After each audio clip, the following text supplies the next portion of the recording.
Hi friends, అందరికీ కూడా నమస్కారం. ఈరోజు ఒక చిన్న పిల్లలలో ఉండే టెన్షన్స్‌ని మనం ఎలా దాన్ని ఆహ్, ఓవర్‌కమ్ చేయాలి, దాన్ని ఎలా గమనించాలి, థాట్స్‌ని ఎలా తీసేయాలనేది మనం ఆ యొక్క సబ్‌కాన్షియస్ మైండ్‌లో నుంచి అది దాచిపెట్టుకున్న మెమోరీని ఎలా తీసేయాలనేది మనం ఈరోజు చూద్దాం.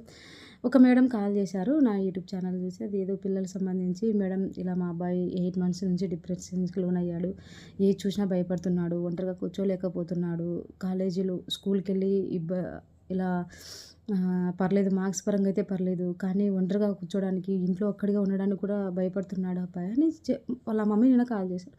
అబ్బాయిని గైడ్ చేశాను కౌన్సిలింగ్ ఇలాగా అనమాట. ఏంటి నీ ప్రాబ్లమ్ ఏంటి? ఎడ్యుకేషనా లేకపోతే టీచర్సా ఏంటి అని అడిగితే అబ్బాయి చెప్పాడనమాట. అబ్బాయిని ఒకసారి ఒంగోలులో చదువుకునే హాస్టల్‌లో వదిలేశారనమాట వాళ్ళ అమ్మ, నాన్న. అప్పుడు ఆ అబ్బాయి చాలా డిప్రెషన్‌కి లోనయ్యాడు, భయానికి లోనయ్యాడు, టెన్షన్ పడుతున్నాడు. నెక్స్ట్ ఏంటి అలా ఫీల్ అవుతున్నాడనమాట. నా చుట్టూ ఎవరు లేరు అన్నట్టు. అంటే మనం వాళ్ళ అమ్మగారు తొందరగా గమనించడం చాలా గొప్ప విషయం అనమాట.